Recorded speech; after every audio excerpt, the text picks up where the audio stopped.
Hey everybody, this is Perch, and it is Friday. It's been a pretty uneventful week. Not much has happened. Actually, thank you everybody who's joining me here tonight. We'll certainly want to get to your questions and everything you have to say. I don't have a guest, and that's somewhat by design, kind of for two reasons. First, it's been a long day where literally, and I'm using that word correctly, literally I have been talking since about 7 a.m. this morning. So it is my voice is just going to exhaust at some point. I'm going to try and soothe it with some hard liquor. That's a good plan always. We'll see how that works out, but I don't expect this to go as long tonight. I just the voice stamina is not there. Make your jokes as you will, but it has been a crazy eventful week, and I think we're headed to an even more eventful week in the next 2 weeks, and I'll get to that in a minute. But I'm also, every now and then, every few shows, I like to do one with just the people in the attendance, in the audience. Apparently, I may be streaming on Facebook as well, I guess. I really have no idea what's going on there. So maybe it's there. Who knows? I know it's on YouTube, which I think is where most people come to find me, and that's cool. But I want to make sure that the focus is on you and your questions today, and that we can get to all of those and have a good chat amongst ourselves, and that'll be good. I've got a great guest next week that is new, and then we got some more things coming up with all of the old favorites that you've had, and some really good stuff. I also want to thank everybody immensely for the support that you've given the channel. Crossing 7,000 was awesome. I still can't quite wrap my head around that. It's weird, but cool. Was glad for that. And then the support you've given the long videos. So everyone tells me this is the worst thing to do. Don't do videos that are like an hour long. Nobody wants to see those. They're terrible content.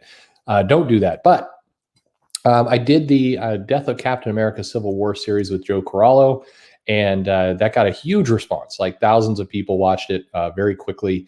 And that's becoming a favorite. A lot of the people on the channel is that stuff. So definitely more is coming.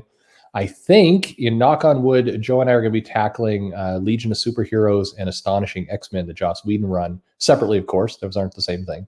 But I think those will both be pretty amazing shows. I believe I'm going to do Kraven's Last Hunt coming up here with Larry, which will be also awesome. So at any rate, lots of stuff going on, and thank you again for all the support. Going to continue to do those longer videos. Not everyone, but they're fun to do. I don't know. It's just fun to do. And somebody in the chat, just basically said, I will do Batman Nightfall. Absolutely. I want to do Nightfall, and then I also want to do No Man's Land as well. So I'm definitely going to hit both of those. They're fun. And also, as I think, cannot remember now, the days are all bleeding together. I think I put out the Superman He's a Dick video this morning. I'm definitely gonna do more of those, because that's just it's candy for me. It's just so entertaining to do those reviews of Superman in the 50s and 60s. They're such bonkers comics, and I really enjoy those. So absolutely, we'll get to all of those, and that will be fun. And a couple of you saw this video I did earlier. I admit. So somebody gave me this idea a long time ago, and it was to do these 40 events in kind of 8 minutes, just really quick recap of all the events. And then I just happened to be in a place where it's like, you know what, I'm going to sit down and do this. It wound up taking very little time to do. The only regret I have is exactly what's being said I sound old when I say a lot of things. The only regret I have is that I did not take a lot of time to get it done. So I went to Wikipedia and I looked up Marvel events, and I just went down their list, and there were a bunch of missing options, like like Onslaught and Heroes Reborn and Atlantis Attacks and Acts of Vengeance. There's a ton in there that didn't get hit. So I'm going to have to revisit and do this again. And absolutely, I'm going to do DC as well, because it's fun. It's good comedy fun. I only offended one person. That's what I hear. Hello from Italy. Glad you're joining us, Federico. Hope you're staying healthy and safe over there. And I hope everything's going okay out there in Italy. I'm glad you're here to see the show, even though it's got to be crazy late where you are.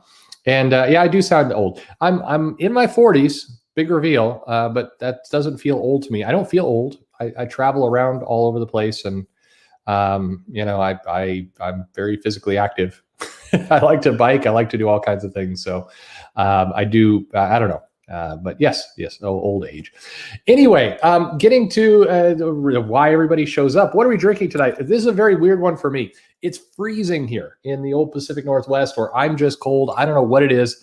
So I went for something I don't normally go for, and that is some hot buttered rum, which is definitely not the healthiest thing in the world, but it is hitting the spot right now. It is a weird drink. I don't know. This drink has a lot of very polarized opinions on it, but it's what's hitting the spot right now in a colder day. I'm clutching a warm glass and slowly putting this down. It's going to feel good to a throat that is quite tired. I may realize I have messed this thing up by not having a guest on and carrying all the talking for myself. That was maybe a bad idea. Anyway, yes, I offend people. Only one person this time. So, you know, hey, go figure. There's always somebody, though. I say a lot of things in the videos, and I don't think I'm offending somebody, but yeah, I get there. Anyway, thought early 59s. Jesus, I don't sound that bad, do I? God, I don't know. I need you to hurry up and do that face reveal. I think I'm in not terrible shape. So anyway, it's all good. All good. Anyway, poor guy, you're cutting back on alcohol. Yeah, I'm cutting back a little bit as well. This would have been the week to drink plenty, but I came to the realization I was like having a glass of whiskey every night. I'm like, this can't be healthy. So anyway, definitely, I hear where you're coming from. Do I make comics? I do-ish. I'm working on writing right now, and we should do it next week, I guess. The week after, I will show you the first 10 pages of it. I'll just put it out here, and I'm trying something very different with the comic I'm making. I've got actually 2 in progress, but the big one, the one I've been talking about for a long time, set in my crazy future dystopian world, because that's the cool thing to do. I'm subverting expectations. At any rate, I'm going to make this entire thing and then show you the process of how it gets printed. I'm going to do videos every step of the way. And then I'm going to figure out how to sell it to you. I'm not going to do crowdfunding, or at least I'm not going to do crowdfunding as other people have done it. If I do decide to do crowdfunding with it, the comic is going to be entirely done, and the crowdfunding is the only purpose of it is to pay for the shipping. That's what I'm trying to do. It's fun. That's what I want to do. And Jorge, who joined us last week, he's got a new comic on Comicsology. You should check it out. Let me see if I'm right here. And I have this. Okay, that is not a great link, but Wall Breakers by Jorge on Comicsology. Friend of the show, has been on or been in the chats. I'd love to take you up on. Sorry, let me rephrase that. I'd love to interview you. So let me reach out to you. I know you sent me mail. I'll get back to you, but I'd love to interview you and give you some more promotion for your book. I think that would be awesome. Anyway, we got a lot of other things to talk about, but do definitely check that out. Do I consider Doomsday Clock an event?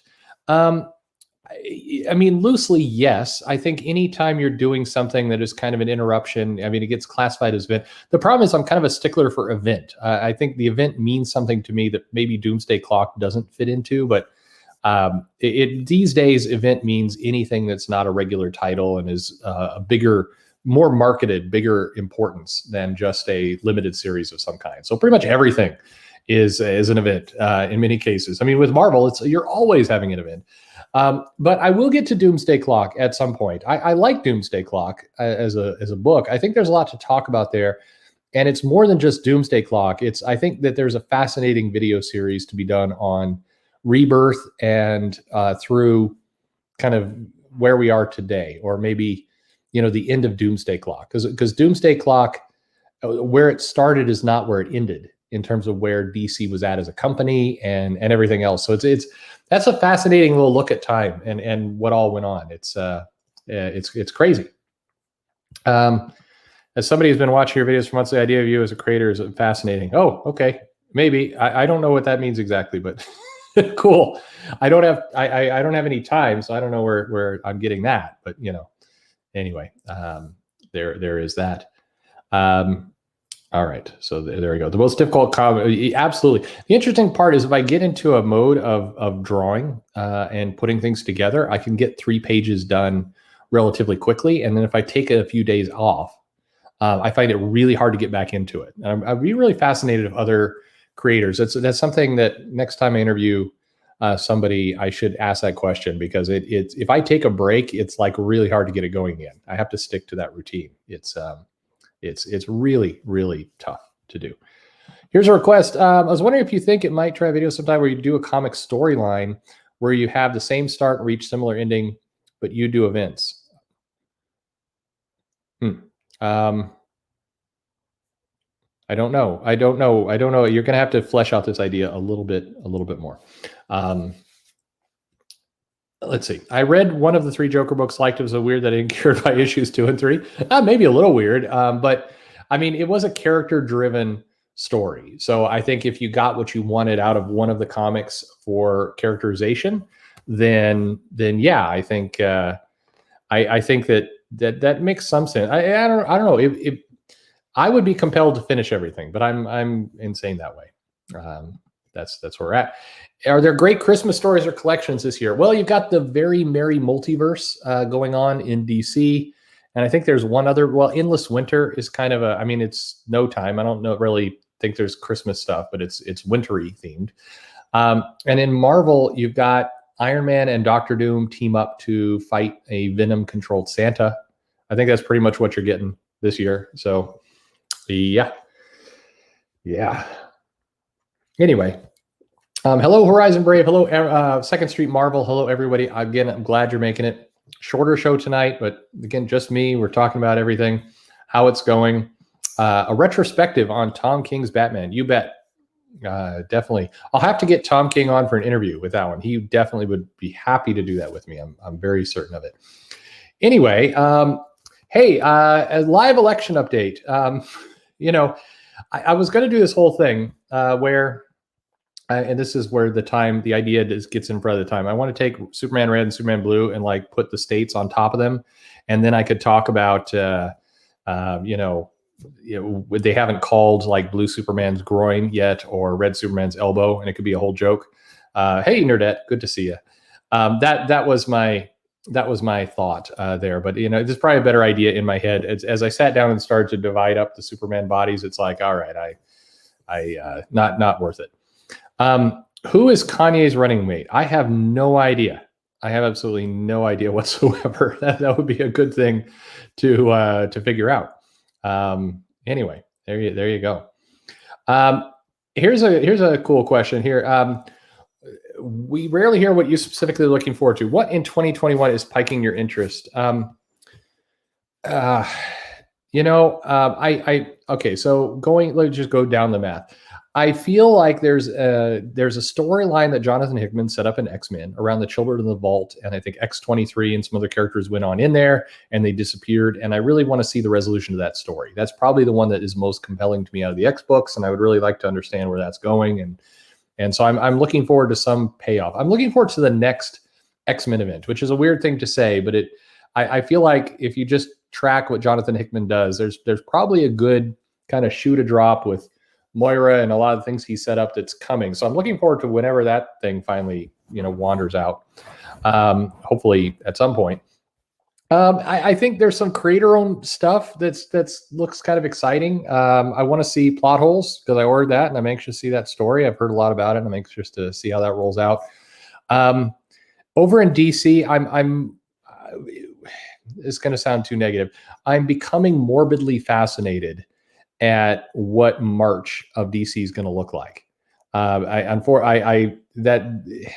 DC is a company that I like to support. I like a lot of their comics, but at some point I kind of throw my hands up in the air and go, you guys cannot control your own marketing of what you're doing. Today's news on Future State and Generations, and they're not connected, but then there will be another connection and the Omniverse is coming and all this it's like, you guys have to, I don't think this is what they intend, but the readers and the shops and the customers feel like you're just throwing random darts at a wall. That's just yikes. I just like at some point you gotta help people out of what you're doing. You're paid to get a consistent message, and it just, nobody knows what you're doing right now. So anyway, there are some good creator-owned stuff for sure coming out, and I'm really looking forward to a lot of stuff in the indies. The thing I'm probably most looking forward to is, I truly believe that in 2021, you're going to see some whether they're titles or people or small publishers or something, you're going to see things start to emerge that are going to be very, very exciting, that are not that are going to change this industry. Every 15, 20 years, comics goes through a cycle and things shift. We saw this in the early 2000s with the Ultimate Universe and kind of the push for writers to be more powerful within comics.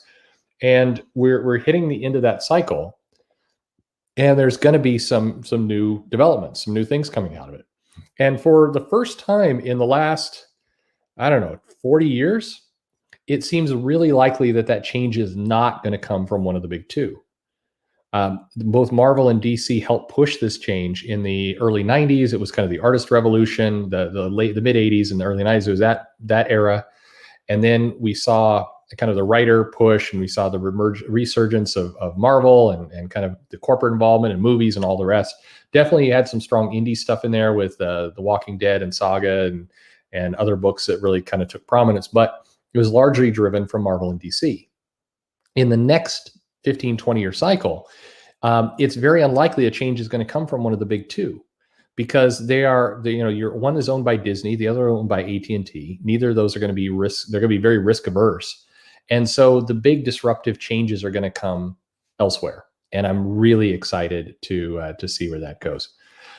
Thinking critical just toward tennis swordsman. Yeah.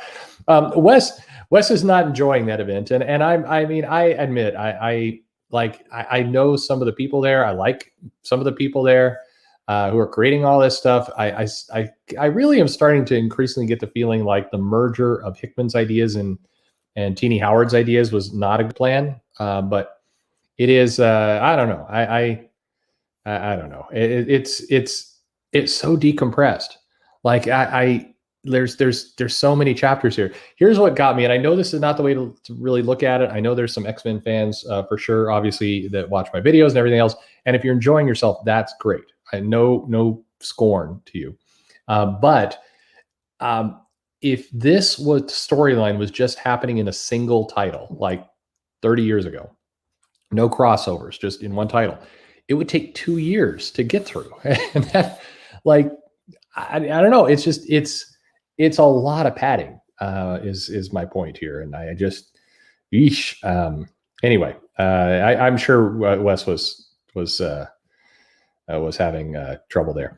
I agree about DC events, but if I can pin to a tough bunch, it seemed like they're not random. Yeah, DC has a finishing problem, I think, in general. And they tend to put a lot of stuff up in the air, and then they seem to struggle to land the ending.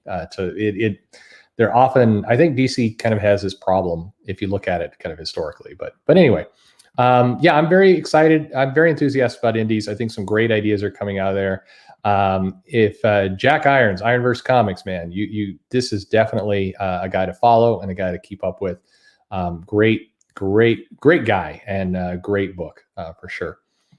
I dearly hope, unlike you, I dearly hope Legion needs a new writer. It just the Legion of Superheroes. How can you get Legion of Superheroes wrong? Like how in the world can you get Legion of Superheroes wrong?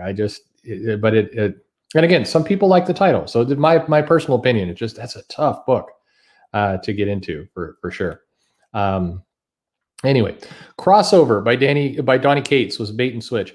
It was a bit, yeah. I mean, it definitely hyped up this giant shared superhero universe, which you knew you weren't going to get, because Marvel and DC would sue the living hell out of you if you actually did it. But it was it was not the story as advertised, but we'll see how it all rolls out. There will be some surprises there, I'm sure.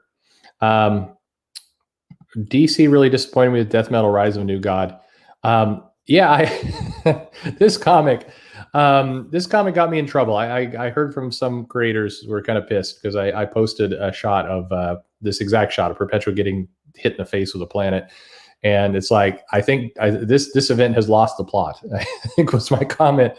And I got some creators pretty mad. At any rate, we won't go terribly into it. It's not a political channel. Obviously, there was an election this week. Obviously, there's a lot of very strong emotions bouncing back and forth all over the place on it. Like I've said in some videos, I hope people just kind of keep your heads. Remember that however this shakes out, whichever candidate you supported, whatever happens, we should all push for fair elections. I think that is I would think everyone, Republican or Democrat, would say fair elections are a good thing. I think we should live up to that promise. I also think that regardless of where you vote, you got half the country that feels, voted for the other guy. And so on some level, we've got to figure out ways to work with that other side.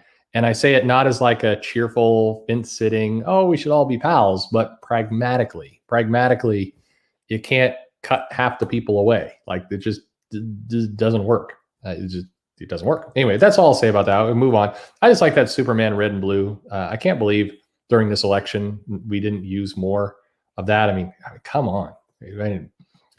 I get this point, by the way. Legion can get wrong. There is a huge cast of characters. You have a ton of different moving parts and spinning plates and all the rest.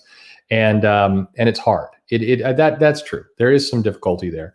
But at the same time, many writers of different levels, including a lot of people forget Jim Shooter, have been able to do it right. They've been able to, and I think I may take this statement back later, but I think if you look at the history of all the Legion of Superheroes books, I think you've got a lot more good than bad overall of what's been put out.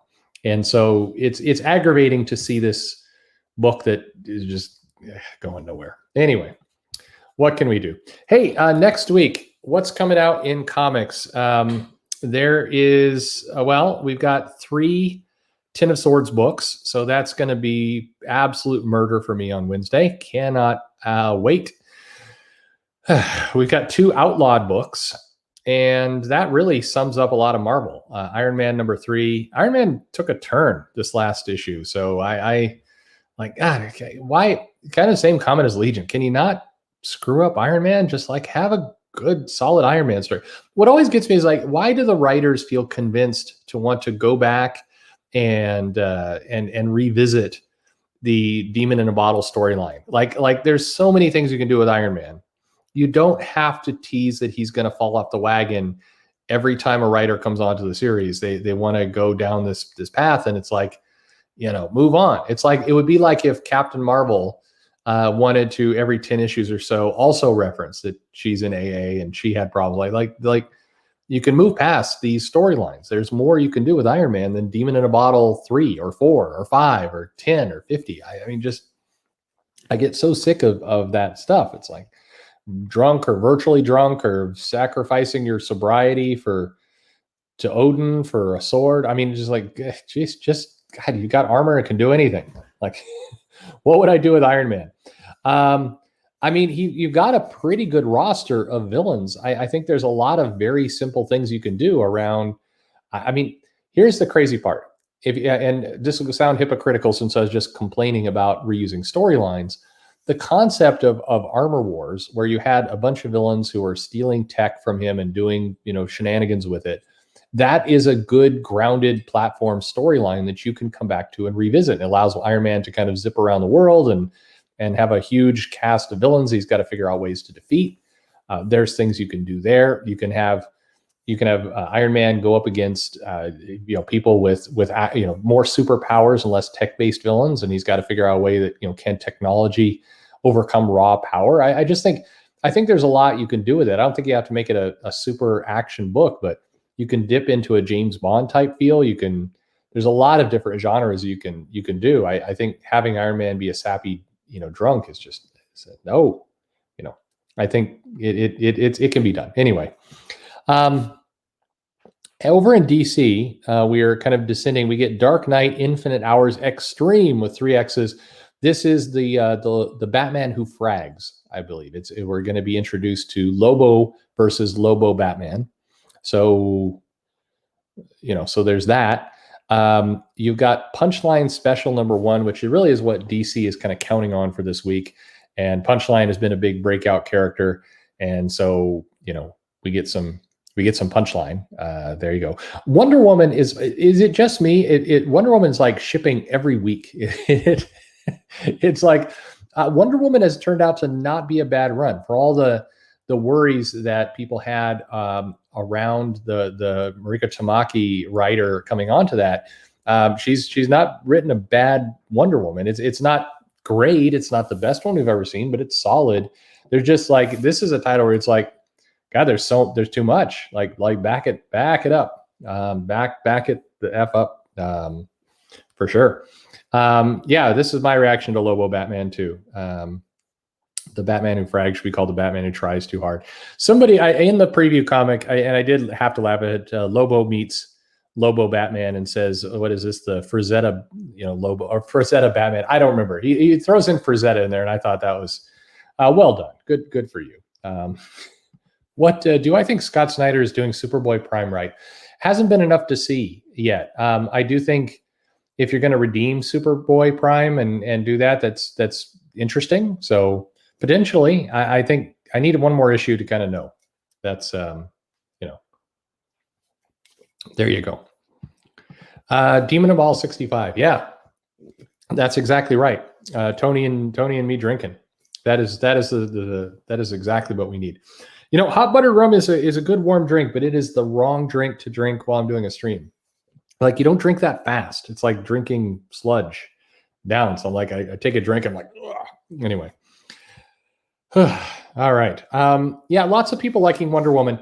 I think the bar was very low. I think people were really assuming that was going to be a train wreck, and it turned out not to be a train wreck.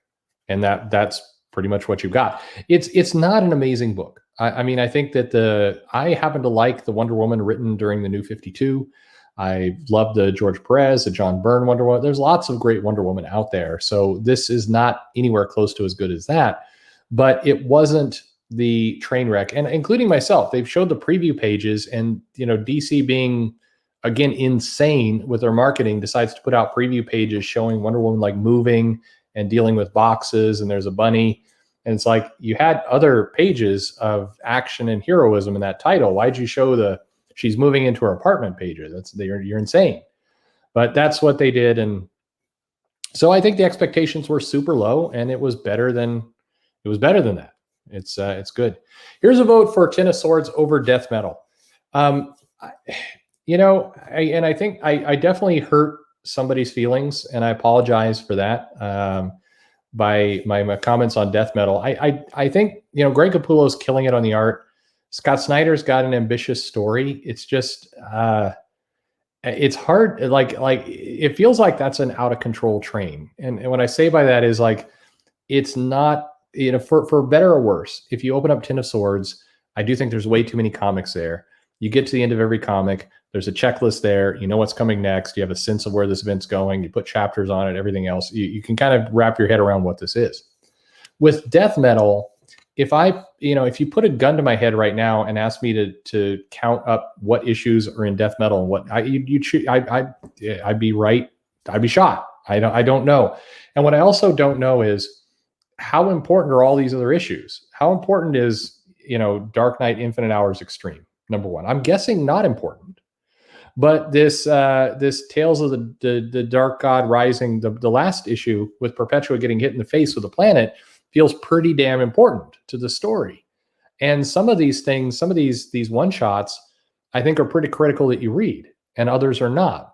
So it's like, what are we getting? I don't know. What we're getting there. And Death Metal, I think, suffering as a result.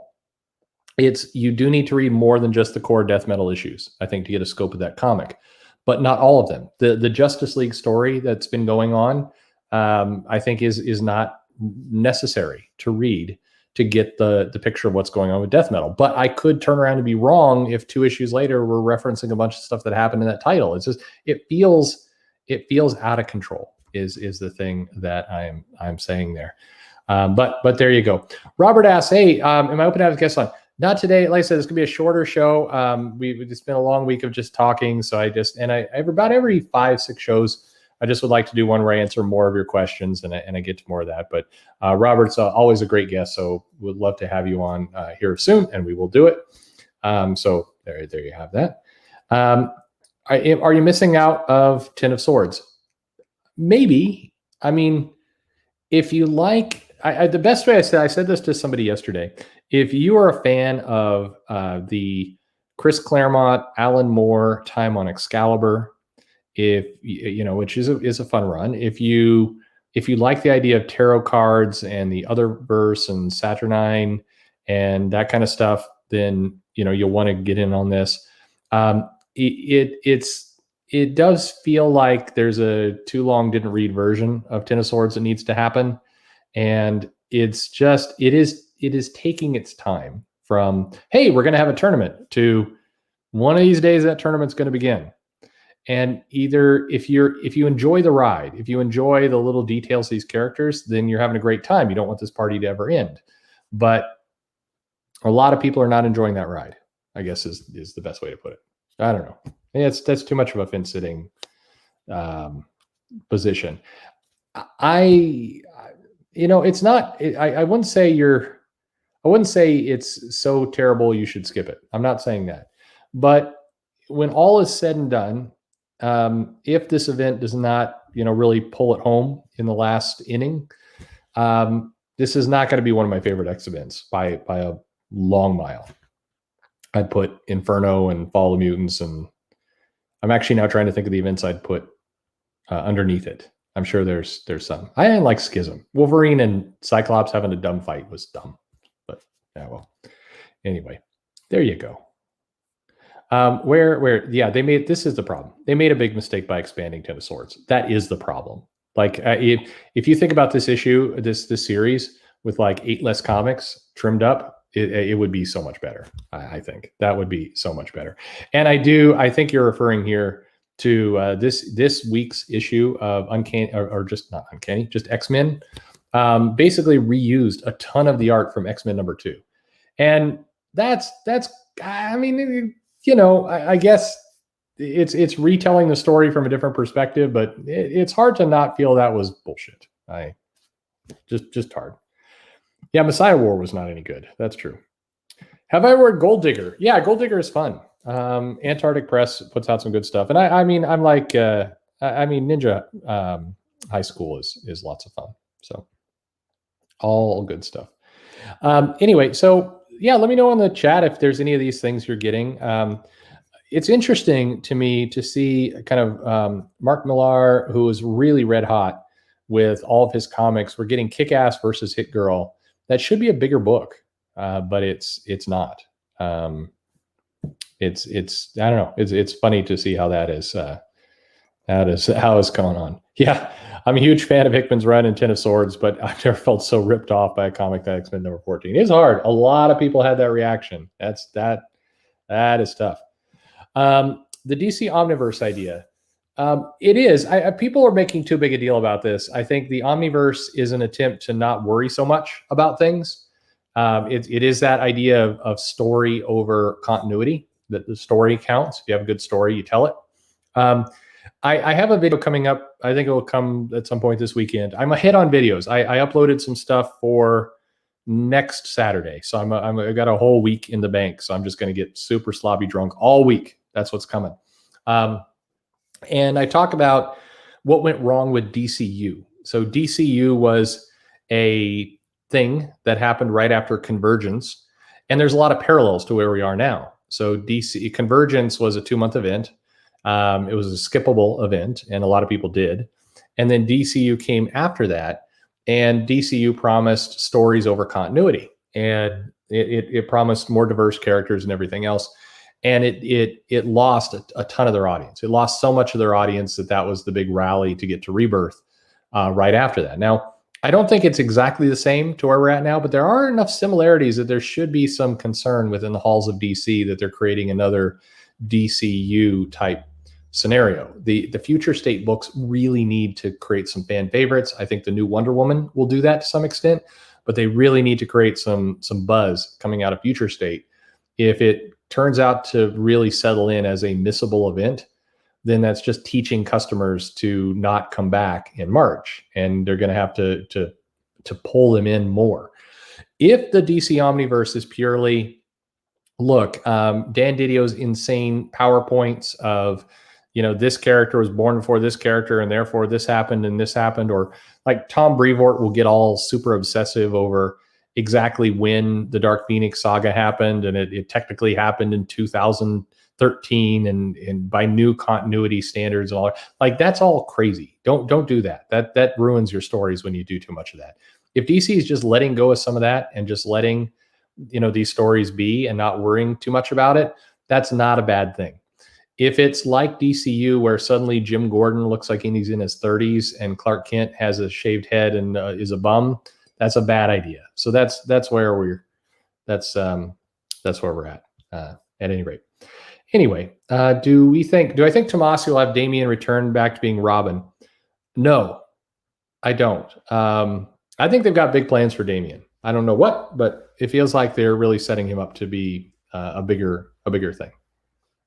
Anyway, did I read the Tales of? Yeah, this was probably, I think, my favorite DC comic this last week. I thought I thought it was really good. I liked this title better than Deceased this week. I thought the Hush book was really good. Deceased is fine. I like the art. I like the general story that Tom Taylor's doing there, but it too feels like it's wandering around quite a bit. I look at it, it's like, there's only 2 issues left in this run. We're dealing with Trigon. Okay, let's gotta do it. And to this point, I do think story and continuity are equally important. I absolutely do, and I think you can have both. I don't think it has to be a one or the other. But people tend to get obsessive about both. I mean, it really does this. And here's Ash again. Hello, Ash. Good to see you again. It was a great guest on. Was it last week? Good God, I have no idea. Omniverse is pushing me out of DC Comics. So this is the trick. DC has to make sure that they don't communicate a nothing matters message, and that's the trick. How many comics do I actually keep? Somebody asked me this the other day. I just done a count. I think I'm pretty sure I'm over 90 long boxes, and I've got a bunch in a storage unit, and then I've got a whole giant collection of comics that are for the store reopening. The 90 boxes are mine that I won't sell. So anyway, all good stuff. I have a bad feeling Bendis is going to be a part of this. Yeah, he's definitely going to be a part of it. Bendis is not going anywhere. So there you go. Resistance is good. I like Red Mother. I actually think that's a good little title. That's a sleeper, definitely sleeper book to look after. And yeah, there we go. A lot of good comments in the chat. Let me go ahead and flip over to something. Here's something to talk about real quick before we get some nice classic covers. 2 things. One, over in X-Men land, Marvel has heard you, and they heard your complaints that there's not enough Dawn of X books. So they're giving us another one. Sword by Al Ewing is coming out. And yeah, is anyone looking forward to this? We'll see. We'll let the chat catch up a little bit. But it feels to me like on some level, Marvel has to understand that they've got a lot of X books going, and the sale numbers are showing that they're dipping. The B titles, or the ones that aren't the core titles, are struggling. And so if I was Marvel management, I wouldn't be sitting there going, you know what we need to do to solve this problem? More books. And it's like, I don't know. I would love to know who in Marvel's like, we really need to get some more X books out there. I mean, God, I mean, I don't know. I mean, Al Ewing can tell a good space story, but this really feels like you're digging deep. I appreciate the Fallen Angels a bit here, but still, woof. Anyway, will I color my own comic? No, I'm going to use another colorist. When is the grand opening of the store, and what beer are you treating us all to? I will have Japanese whiskey. That's a tradition, actually.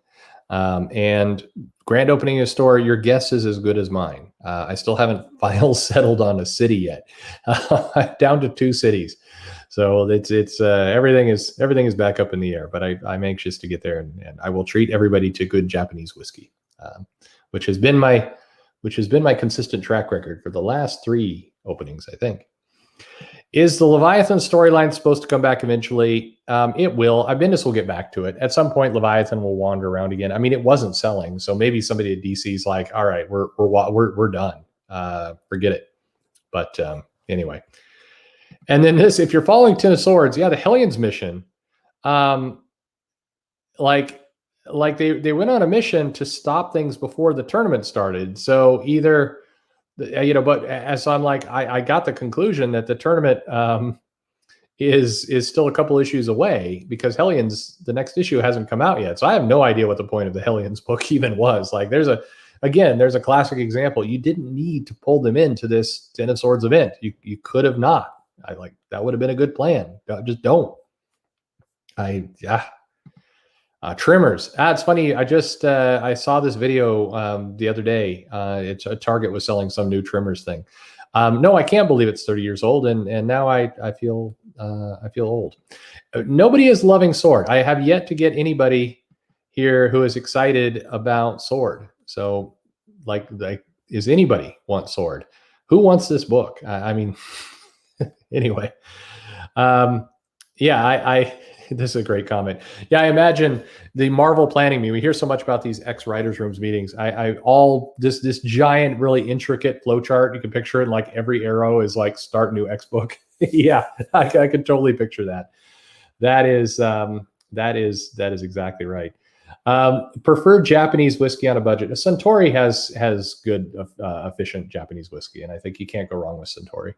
That's where I would go. They've got a wide range. And what's weird is you can usually pick up that whiskey on the cheap too. At different grocery stores and everything often have deals with good old Suntory whiskey. Anyway, do I know any good charities to donate comic books to kids? That's a great question. The best one that I've used all the time, and I use it every year, and that's where I would put a lot of my Overstock stuff, is the Boys Girls Club. That is not really a charity as much as an organization, but they know what to do. And they, at least in this area, have a great system of kind of getting some books out and then having at least some ability to get the books to a different group or a different city where it's needed. In some cases, stuff has gone to, I donated a ton of comics and they kept some from this region and they sent others to Idaho and to Montana. And they took care of all that.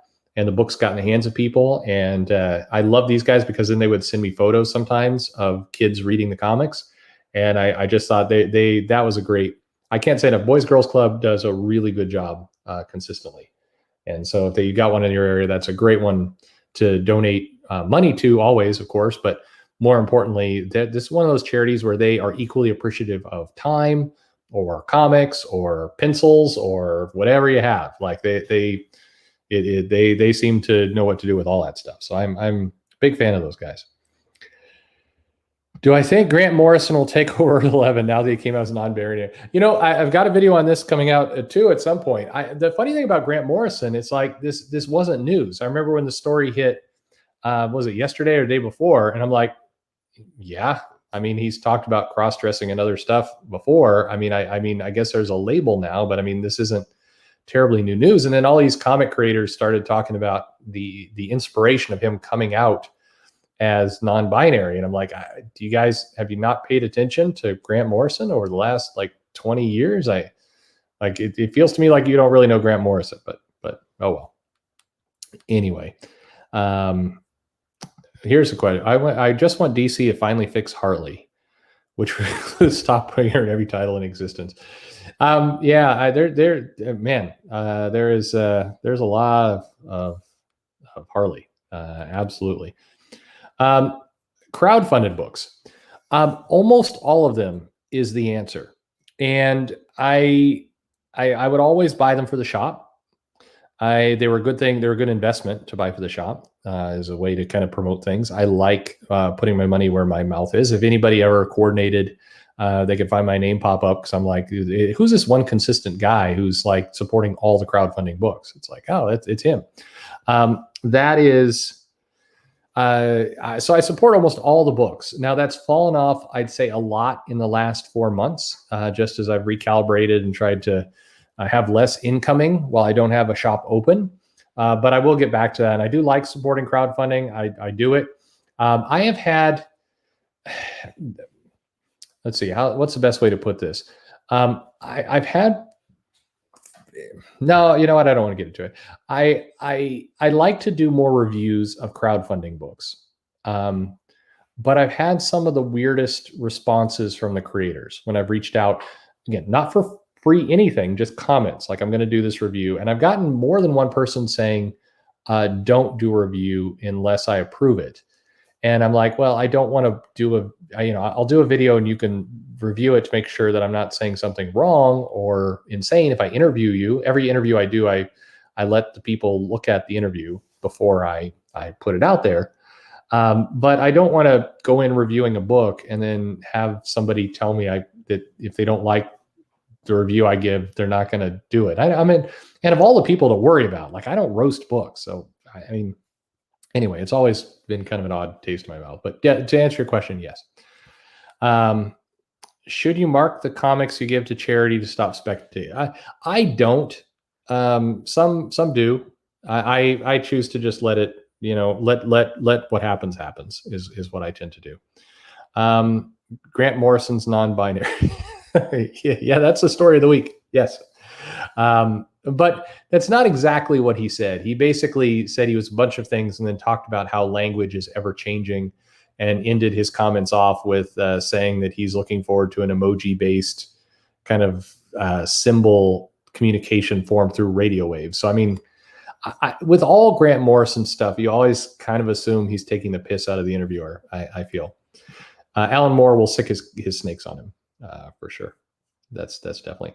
Do I recommend any mangas? Like all of them. Mangas is one of those things that, what do you like? Do you like sci-fi or superhero or slice of life or romance or, do you like stories where if boys get water poured on them, they turn into girls? Like what do you, there's a manga for everyone. And I like a ton of manga. I think manga has some really good story capabilities. And I need to as well start doing more manga things. Yeah, I mean, any day now we're going to get a Harley Quinn X book. Absolutely. Yeah. Do I read any international comics? Tons. You might go for, if you really hate the manga art style, you might go for some European comics. There's some good ones out there. I need to get those reviews up. Can you review my? Yeah, absolutely. I'll review your comic. Absolutely. Yeah, any day. All right. So what else do we got? Oh, wait, Madeline Pryor or Superboy Prime? Which of these two had gotten the short end of the stick most? Probably Madeline Pryor. I don't know. That's a hard one. I mean, Chris Claremont did a really great job of kind of building her up and getting everything going. Then every time we've seen Madeline Pryor since has been pretty one note. I don't know. Superboy Prime. Yeah, it's a tough one. That's a very tough one. So one more thing. Harper Row, who has been anxiously waiting for Harper and Cullen Row to return to the Batman universe. Do you remember that character? There's a brief period where it felt like she was going to be the new Robin, and DC was just building up like crazy. Well, she's going to be in Punchline here coming out, I believe, next week is when Punchline comes out. And so there you go. If you have been desperately hoping for Harper Row, like that character was, I had a shop during it. I'm trying to think of anybody who came into the shop who liked Harper Row. The most consistent comment I got was, I fucking hate Harper Row. Like that was, I never found a fan. I'm sure they're out there. But it is weird to me because there's all these articles like fan favorite Harper Row's finally making a return. I'm like, I don't think anyone was asking for that, but okay, why not? I don't know. Yeah, the hot buttered rum was a mistake. God damn. It's hard to drink. Do I think Image, Marvel, DC, Dark Horse, I'm saying we'll bring in new writers and artists producing new material? Sure, all the time, especially if they can get them super on the cheap down in South America. They will do that all the time. Or I guess Italy. They're getting a lot of them from Italy right now. Yeah, I think there will be new writers and artists all the time. I think that I still maintain if you got a new creative team and you put them on a book, and they're reasonably good, like lock them in for a nice 30, 40 issue run. Just let a team really soak into a book and be able to deliver some of the best work of their life before immediately, like anyone who shows any promise, you immediately jump them around to 5 or 6 different books and blow it all up. I think that'd be good to do. Anyway, do I read Berserk? Yes, I do. And I could do a video about that. Sure. If you'd like it. If you like it, I would do it. Absolutely. Okay. Let's see what's going on in the past. So I like doing this stuff. I'm never entirely sure if you guys like doing that stuff or not. There we go. But here are comics. These are comics, next several, and we'll just keep talking throughout all. These are comics that have come out this week in previous years. And it's always kind of fun to look at that and see if it sparks some memories. That Punisher run, that original limited series, Mike Zeck draws a just amazing Punisher. I'm trying to think if there's been a better version of the Punisher that's been out there. But for me, Mike Zeck's always pretty awesome. And look, here's Uncanny X-Men with John Romita Jr. when his art when he cared about what he was doing. And there's some John Byrne, Incredible Hulk, lots of good stuff in here. Do I think Donny Cates will be able to cross over Image, Marvel, and DC? No, absolutely not. I think he'll be lucky if he gets some of the Image characters in there, but Marvel and DC's never letting him in there ever. That's just not going to happen. So definitely not happening. Anyway, yeah, John Romita Jr. Punisher was pretty good too. And there's actually Golan Parlov's as well. There are some good ones. Just to me, Mike Zeck is just the absolute best.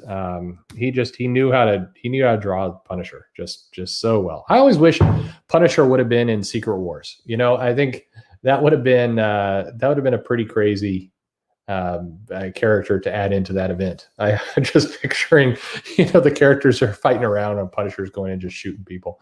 That would have been great.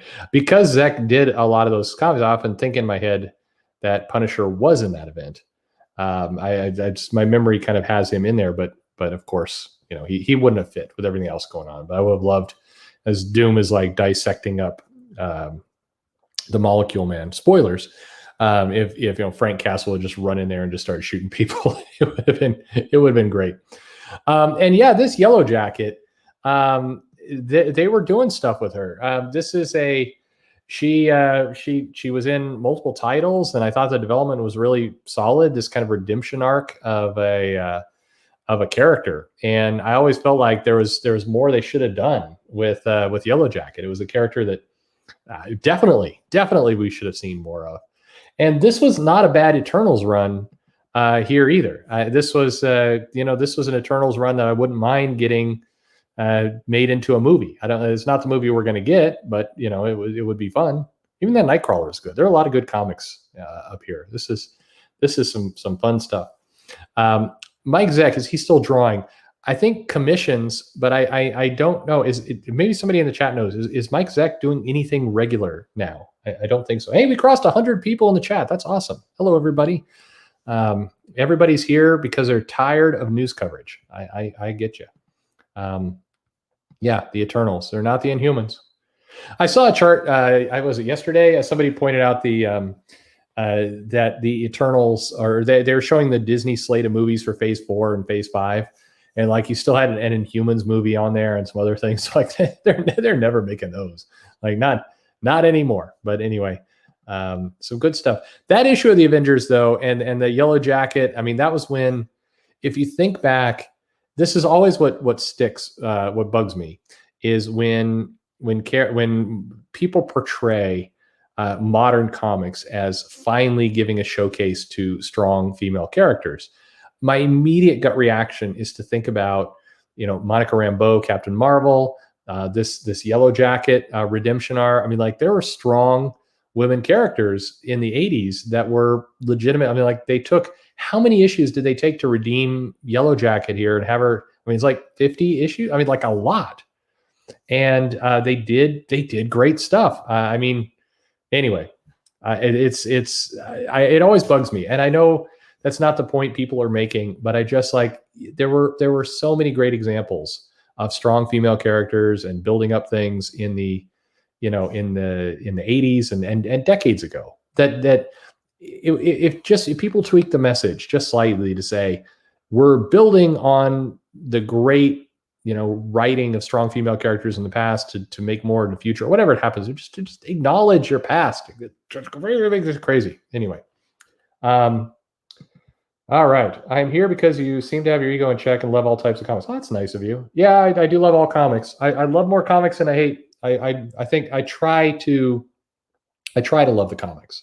Like when I pick up a comic, my gut reaction is to want to like that comic. That's where I come into things. And then every now and then a comic pushes me over and when it does, I try and avoid it. Like Iron Man 2020, by the time I got to like issue number 4, and I'm sure people are tired of hearing it now by this point, but it's like I when I feel like I'm going to dread that comic from the very first second I open it up, that's when I try to avoid it at all costs. I'll go back and I'll start reading a bunch of let me open up that John Byrne Fantastic Four run and read through that again. I got to scrub these bad feelings out of my head.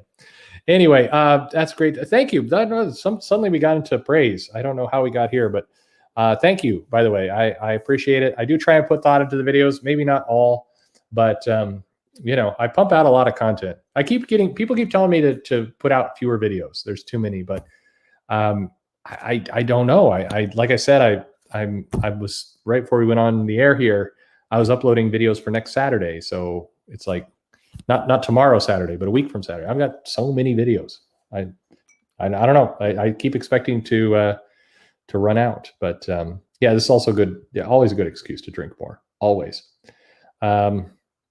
Anyway, some good stuff. Lots of good stuff. Yeah, I'm here because I want to take a break from the presidential election count. Yeah, you and me both. I'd say I used to be able to dip into Canada. Like I'm close enough to the border. I can just drive up to Canada, go up to Whistler. It's a big ski area, or any number of things. Just go to a Tim Hortons and just gorge for like an hour on donuts, whatever it happens to be. And it's the border's closed, so now it's trapped. Anyway, yeah, I do drink a lot. Yeah, it's. Well, I mean, so it is my thought process is I always kind of assume that the person making the book is trying to do a good job. And I know some people are probably laughing hearing that right now, but I'm assuming the person who's putting out this book, I was trying to do a good job. So I try and put my head like, even if I'm not liking this book, let me try and put my head where that person's at so I can see the thing that they're trying to do. And anyway, there it is. Don't produce less video. Yeah, okay. Yep. No problem. Isn't there like an Absolute Super Sons? Yeah, there's one. God, there's one that just came out, or one coming. There is a omnibus. This is an interesting comment, by the way. Here, when you pick up a comic, you're thinking, do I really want to pay $3.99? I think in comics, the first time that you start to think about the price, you're lost. I think that's like the screwed moment for the publisher. If you start thinking about the price too much, then that's trouble. And I think that's where the problem sets in. Mike Zeck's Captain America is also awesome. And yeah, Alan Dave, that's a great video idea. We should have that conversation actually some Friday. It's like, take the classic character and who is the definitive artist for that character? Like this man, we got to think of how to do this, but we can okay. Next week, we're going to do this. Maybe. I forget who my guest is. We're going to put up some characters and I'll ask the chat your very first, your favorite artist for these different characters. Like when I say Spider-Man, who comes to your mind as the definitive artist for that character? That'd be a fun, that would be a lot of fun. First time watching your video. You came in on this one. I'm sorry about that. Can you tell me what channel's about? Comics. It's about comics. I try and deal with them as fairly as I can, which means I piss people off half the time. Not a lot of drama or roasts, mostly just like information. I try and talk about what comics are out there, some of the history, how long comics take to be made, what this thing is about, what is Earth 11? I don't know. There's always something.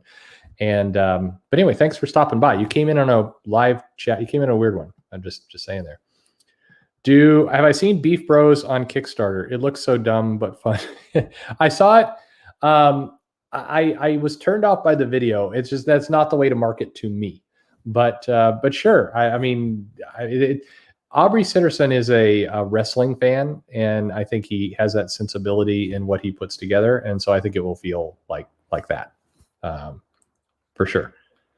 Definitely, yeah. When you swipe the credit card, of course you think of the. That's not what I mean. Yes, I know you got the emoji in there, but I mean, if you pick up a comic, like, do I really want to pay $3.99 for chapter 16 of Ten of Swords? That's like the wrong thought process. As soon as you're doing that, you're abstracted from the great story that in theory you want to be reading. Do I think current comic writers are missing the point of comics being fun? I do. Maybe not about agendas, but I'm going to take a little drink here. We'll let everybody stare at these amazing DC covers from the past, and I'll just take a drink here and think about this.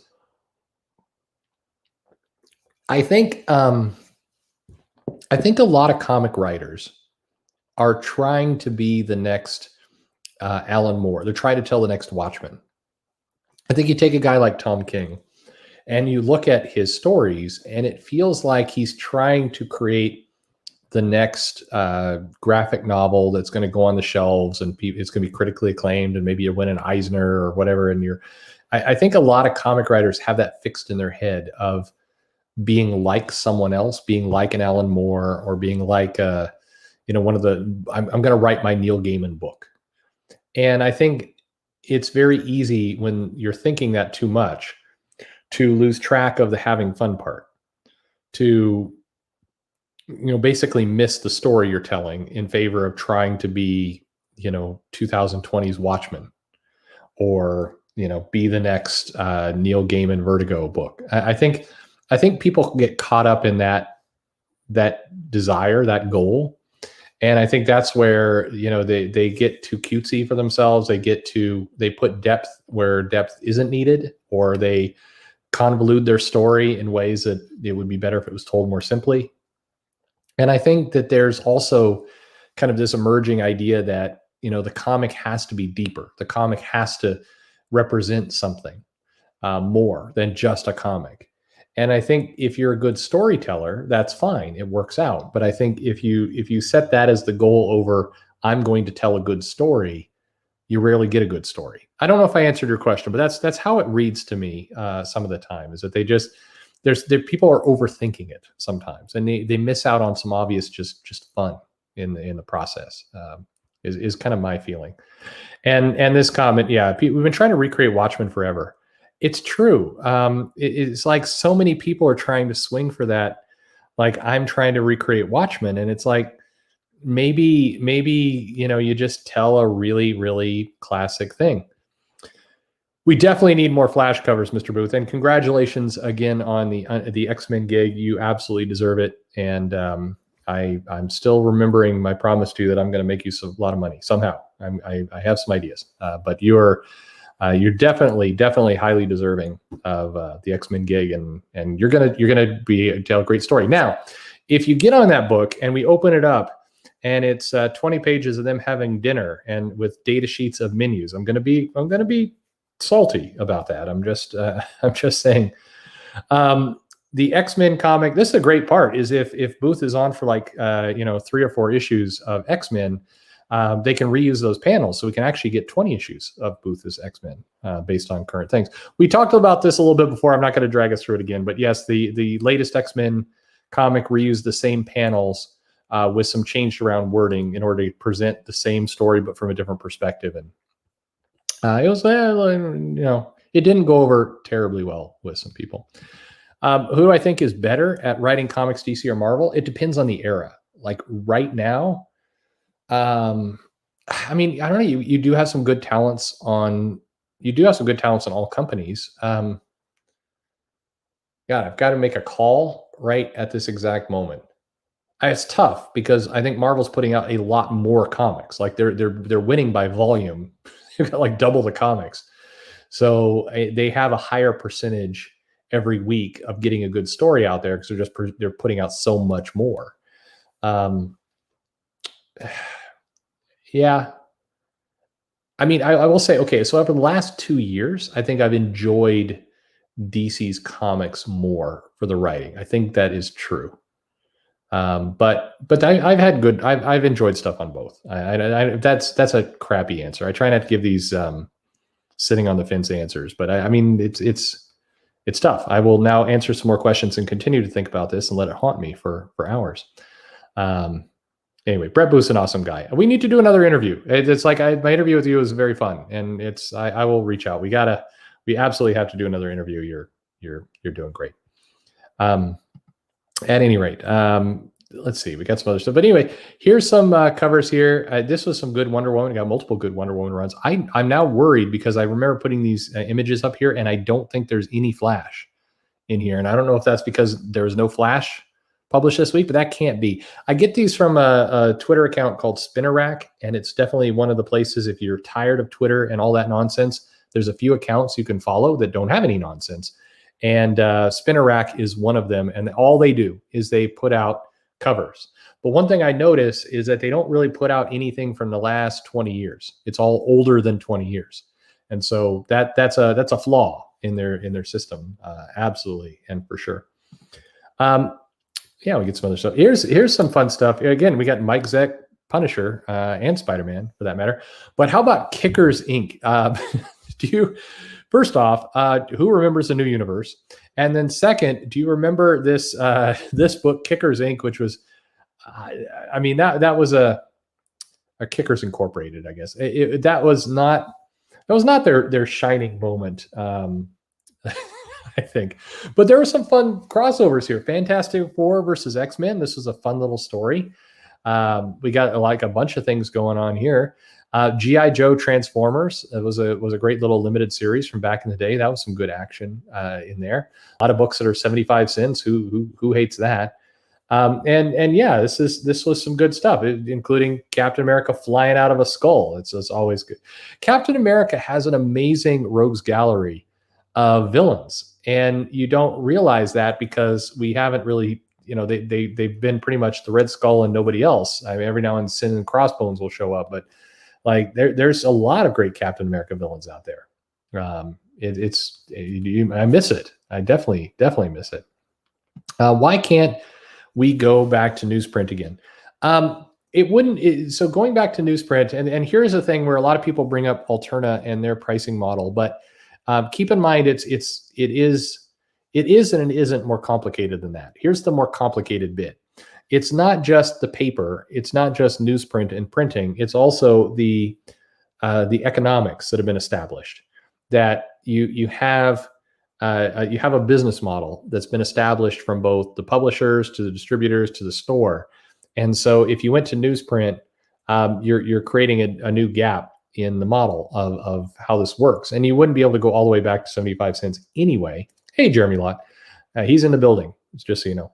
But it is something where I keep saying over and over, I wish that, comic publishers would get to the grocery stores in the way that Archie does with digests or some cheaper paper, simple, collection of comics that aren't super old, but something that, is indicative of comics. Like, how weird would it be if you divided up the, House of X Powers of 10 into like 4 digests, 3 issues each, something along those lines.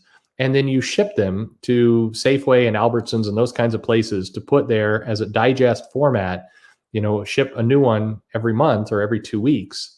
And it's still old content, so you're not leaving a bunch of money on the table. You're printing them cheaper, and you're reaching a new audience that when they pick it up, they could then get to a comic shop, or they could then subscribe to Marvel Unlimited or whatever it happens to be. And it's not like you're putting up comics that are so freaking old that you don't have a connection into what's currently going on. It seems like free money. It seems like the grocery stores, these places would go for something like that. They're never going to go for Marvel putting 80 comics up on a spinner rack in a grocery store, but they would go for something like that. And I wish they would. It seems like a good idea, but free cash anyway. And you don't need to do much, but just collect a bunch and everything else. Newsprint is possible. It's just, it wouldn't lower the price as much as you'd expect. That doesn't mean it's a bad idea. Again, others have done this. There's Disney comics that are printed on newsprint that go out from time to time. So it does exist. It just, we wouldn't get the price down to 75 cents. And you would have a distribution problem you'd have other problems that would put them in. And the reason why they can't put them back on the newsstands is because the newsstand doesn't exist anymore like it used to at all. So you have to figure out what is the 2020 version of the newsstand. It's not a spinner rack in a grocery store. Parents aren't letting their kids just wander around grocery stores by themselves anymore. So where do you recreate it? There is a place for it. It's just, it's not what it used to be. That's the challenge. It would lower the price. It is a good thing, but it's more than just you lower the price and everything works out. If with comic shops, for example, if you're going to lower the price, you've got to make sure that their economics don't tip over. A bunch of comic shops work hand to mouth. It's not like the rent and the other things are also going to lower. So you have to find a way, how do you make up that cash? So you could start it, but then you've got to kind of ease into it. You've got to very slowly bring that into the picture. You can't just go, but it can be done. Many of the comics being printed on newsprint look great. It's flimsier paper, but I mean, if you're trying to attract to a younger audience, and I can't, if you go to Japan, you get like newsprint phone books of comics that are still out there. You sell them while you're on the train. I mean, there are ways to do it. It's not so much that going to newsprint is a negative. It's not. It's just you have to think through more pieces to it. Where are they going to go? How do you work out the economics of it? There's a lot more than just you reduce the price of the comics and everything good happens. You got to think, what are you going to do with those comics? So there's a lot to it, but it's something that in theory people should be looking to. I think the other problem is Marvel and DC look at it and go, it's not worth our time, energy, or effort to go to these other places. It's like, why would we do something cheaper on cheaper? Even if we doubled our volume, it's not interesting to us, which is a screwed up. That's just screwed up. Is there a market for American comics in Japan?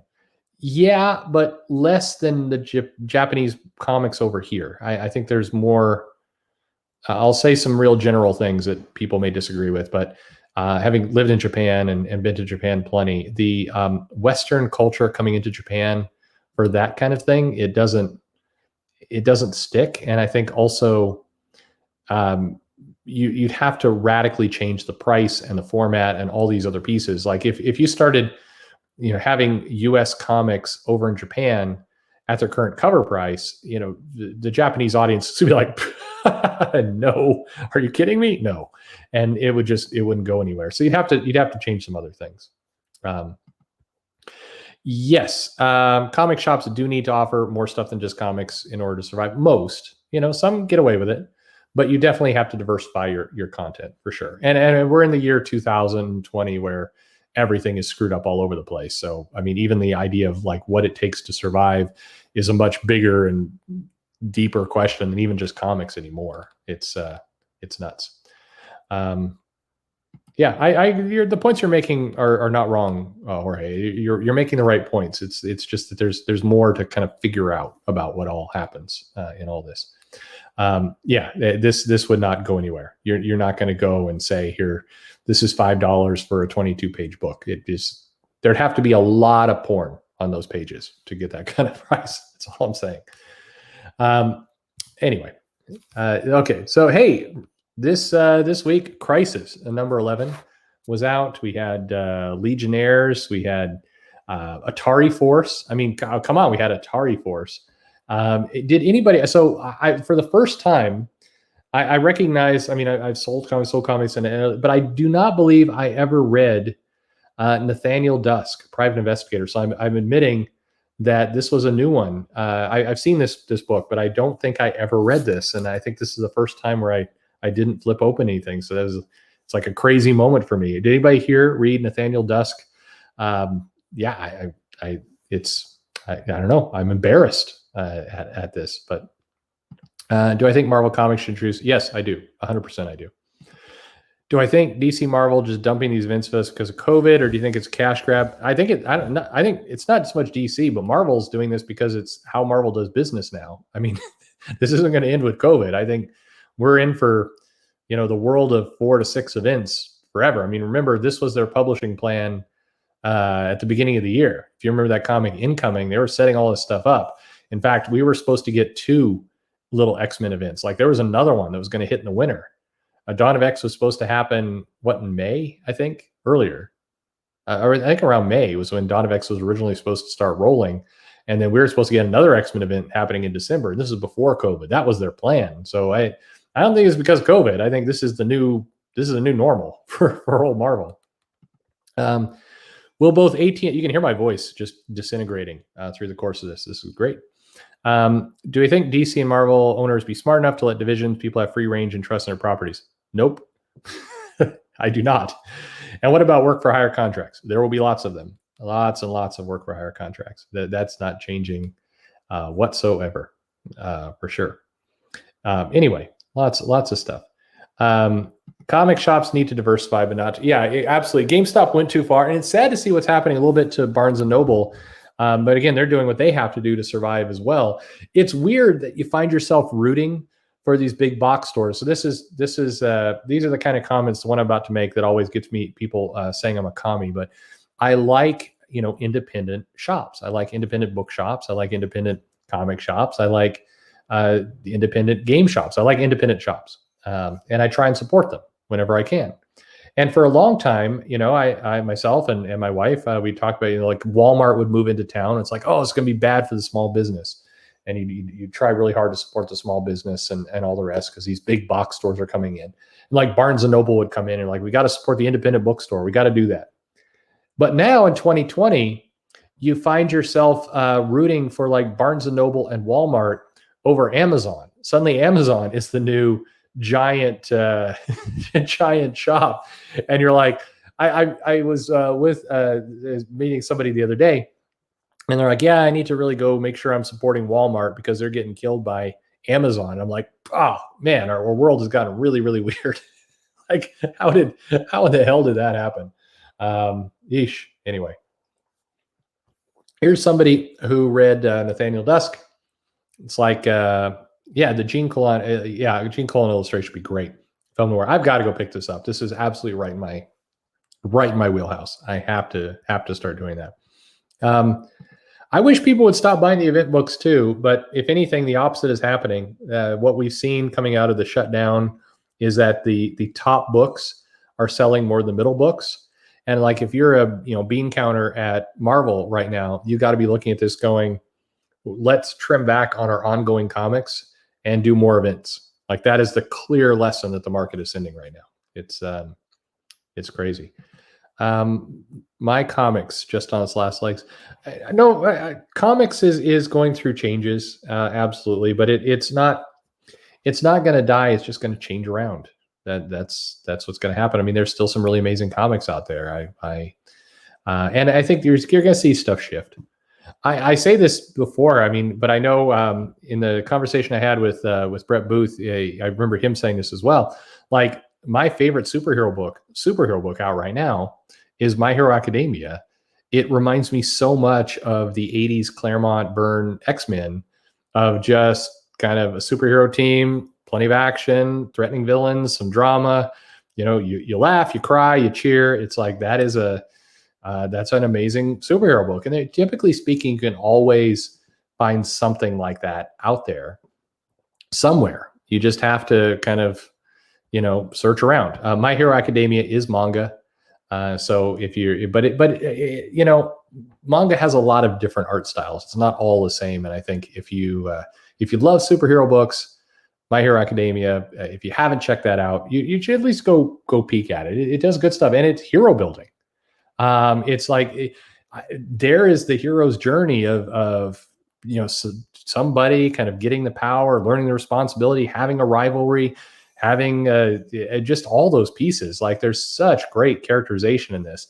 And if you think about how My Hero Academia is produced, and this is the tip, if you haven't seen it yet, you can go, you have an iPhone, iPad, whatever it happens to be, and you download the Shonen Jump app, and they have the last 3 issues of everything for free there. You could just read to try them out. Check out some of that stuff. I mean, My Hero Academia is incredible. And there's a lot of good ones in there, but Anyway, lots and lots of good stuff. Yeah, event books. I did the video about the 40 Marvel events in 8 minutes, or 40 Marvel, yeah, whatever it happened to be. You do start to realize, and I mean, I've read all these events and I've lived through all these times, and what you do start to realize is how little many of them matter. And it was the bit kind of I did in that video of like, well, this person died and then they came back, and this person died and they came back. I think it was the second time I said that Charles Xavier had died and then he came back, when I, like, in the back of my head while I'm talking, like, it's like, oh my God, this is like a big revolving door of stuff. It's nuts. Yeah, by the way, the Shonen app, this is where they're really, really smart.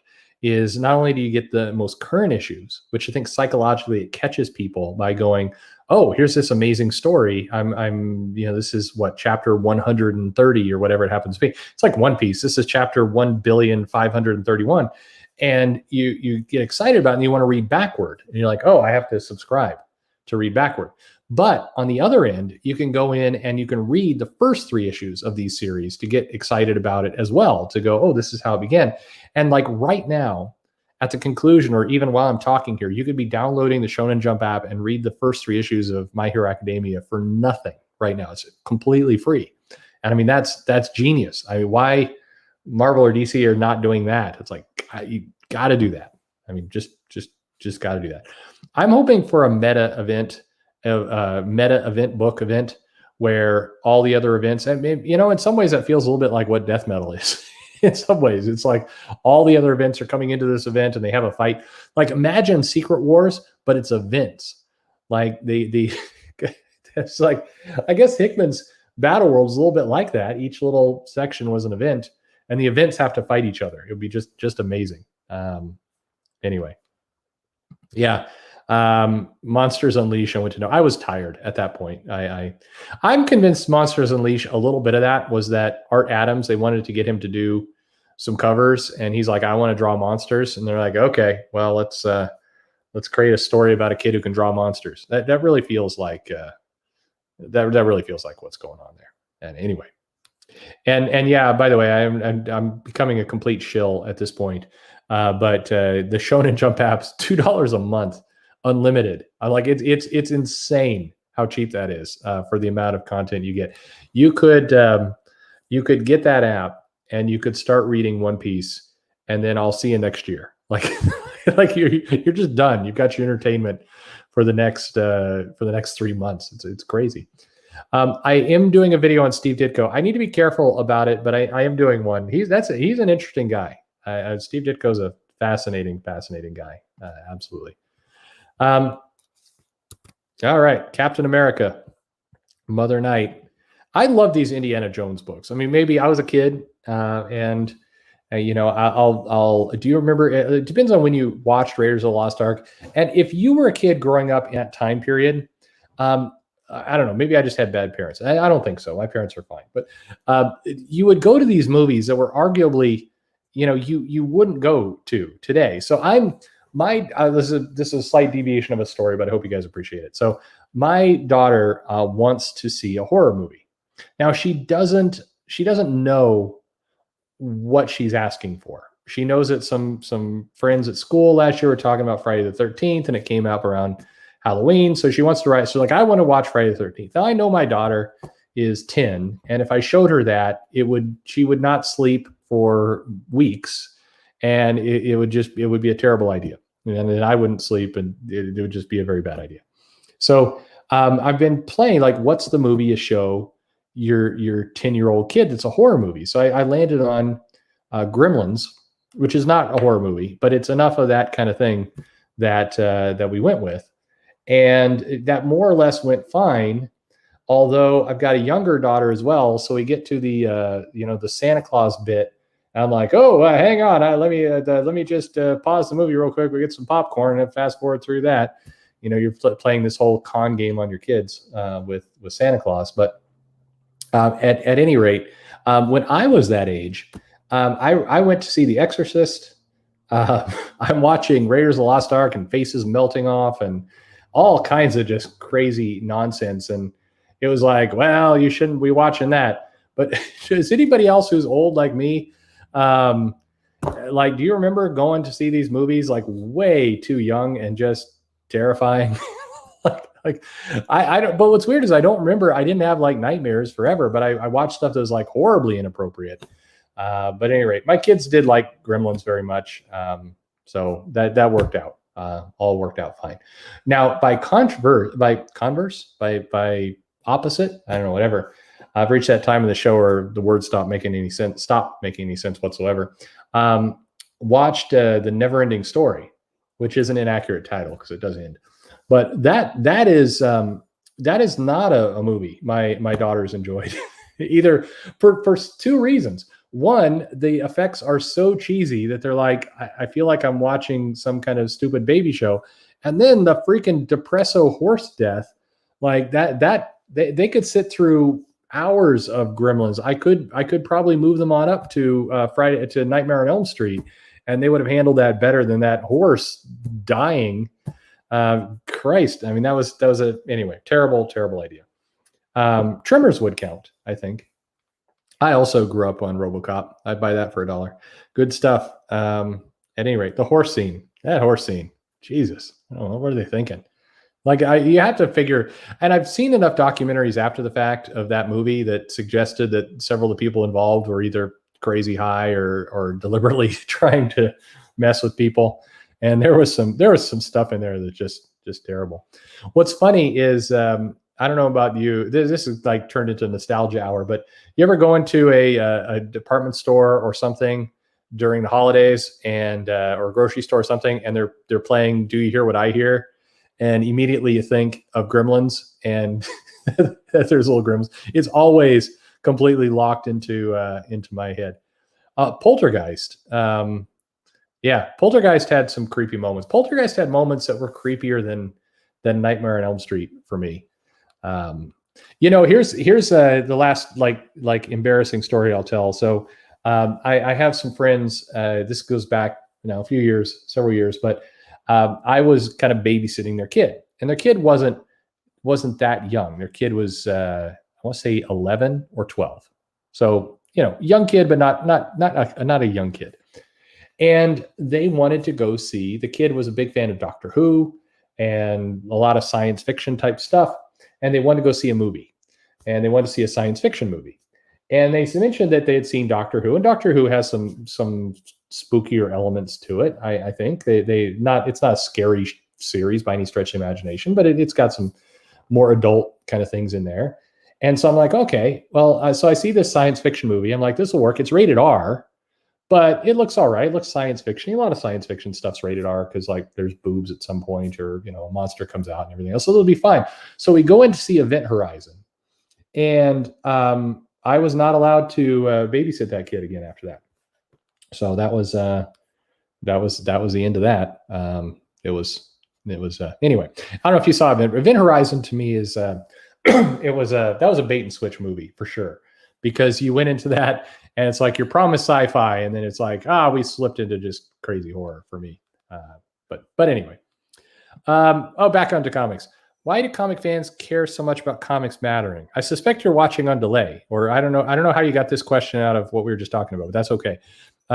Shouldn't all it matters the price affordable and the story and art good? Yeah, more or less. I mean, I think it's maybe, the comics should matter for you. Different comic fans are different. To me, if I enjoy the story, it matters. I enjoy it. It's good. I don't need the story to be bigger than that. I don't need the story to be part of any kind of giant or bigger plan. If the story is good, the story's good. And that's me. I can only speak to myself. I know some people get bent out of shape if the comic isn't part of some bigger tapestry, but I don't know. I love that the Kingpin is dressed up like Santa, and that mask is falling off of his face kind of mid-fall. And it's like Christmas in Dallas, and the Kingpin's just opening fire. That's some good stuff. Anyway, yeah, Event Horizon was a bad idea. Yeah, I didn't know. I did not know. In my defense, I did not know. It's like that movie was marketed. You did not see, at least if you did not see that coming. If you watch the original trailers, You see the poster. You did not see the crazy nightmare hell coming. but I never, they never let me watch that kid again. Anyway, it does what it does. I like how Bill Casso here is like, my love or Storm's life, Ileana, choose. I like how a lot of comics during that time period were all about the choices, and it's like, let's have you sacrifice your friend. That's what you got. Does Neil Gaiman still work for Marvel or DC? No, I think he's, they can bring him on to do a project. He's got, I think, an established contract, so it would be easy for him to do work for either, but he's not on contract with either at the moment. He's definitely not on contract with Todd McFarlane for Spawn. I don't know if any of you caught this. What is it? Spawn. Oh God, whatever the recent issue of Spawn, where all the creators, all the contributors were listed in there, and he leaves out Neil Gaiman. It's like, oh, you're still salty about that. That's funny. Anyway, maybe not funny. I don't know. Hey, we've got we're at the Human Fly period of the night. 2 Human Flies. How could this be? Both these came out? Issue 6 and 18. Yeah, I guess so. This was the week of the Human Fly, the wildest superhero ever, because he's real. He wasn't real. I like this Human Fly down here in the lower right hand corner. This was the era of Marvel where if there was a black villain, they were super pimpified. Like every time, like you had the glasses, you had the. It's just anyway. The Spawn issue has not come out yet. Okay, there you go. Neil Gaiman is not there. Anyway, yeah, Godzilla, King of the Monsters. These are some fun comics. A lot of them were somewhat forgettable, but it's fun. And what is it with comics? Like, here we go with the Invaders, and it's a slightly different story. But what is it with Aquaman and Namor and just all the characters who get their power from the ocean, like being tossed into the sand to die? It's like every time. Anyway. Yeah, the Todd McFarlane documentary. They don't. Everybody just kind of walks away from that one. I don't know.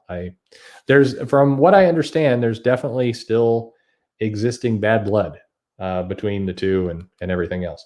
I am supposed to mention that you are. Thank you. I don't know why somebody's DMing me this, but if you don't mind, if you're enjoying your time here tonight, hit the like button, because apparently that's good for the algorithm. So thank you very much. YouTube's been hosing me lately. Like they haven't promoted some of my stuff. Like this last week, I had a steep drop off of views.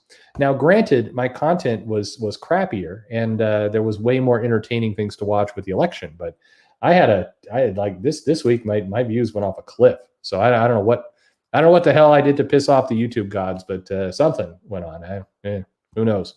I never quite understand what's going on with YouTube. But anyway, thank you. I just am glad you guys are here. It's a huge group tonight. This is really people who are very tired of election coverage. Yeah, there's some Mike Zeck, Captain America again, everywhere. That was a cool issue of Moon Knight, by the way, down here as well. And there's Miss Marvel, #2. And she's fighting the Scorpion.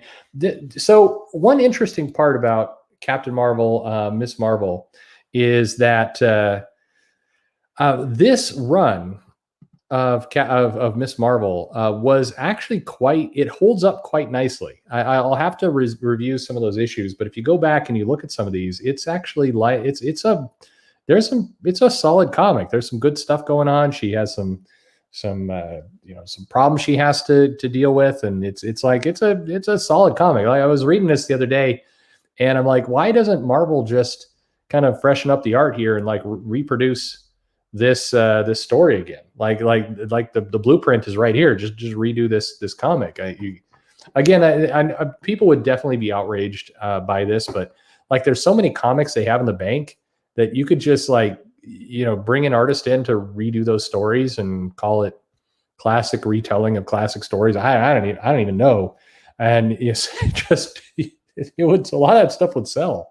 I don't know. Yeah.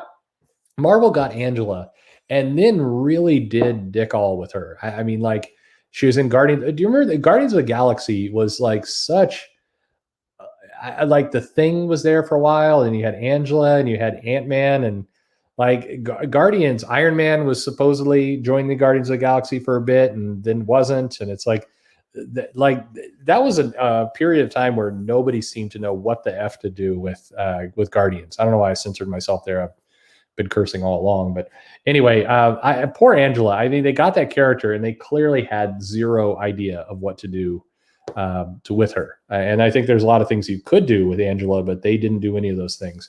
And I mean, the character is still hanging out in the Marvel Universe somewhere, but it feels like something like Al Ewing's going to pick her up in like a year and try and do something there. I don't know, but Angela, like, that was an acquisition that was not worth it.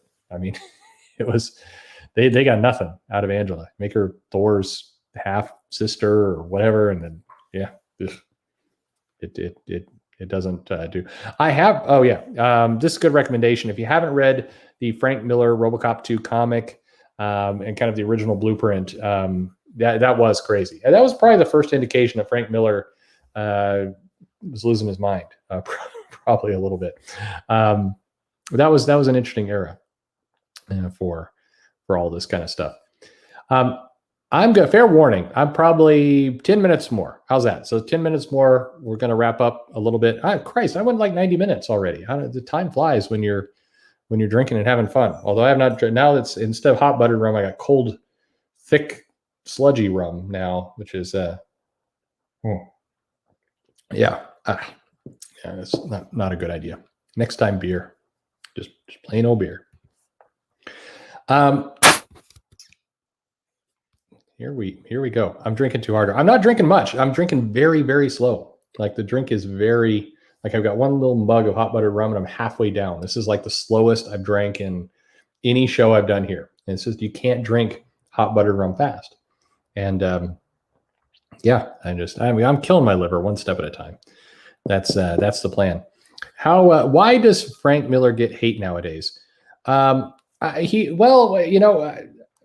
They didn't like his portrayal of some characters in The Dark Knight Returns 2 or 3, one of those. He got a lot of misogynist claims thrown at him. His portrayal of women got people really kind of, a lot of people were nuts about that.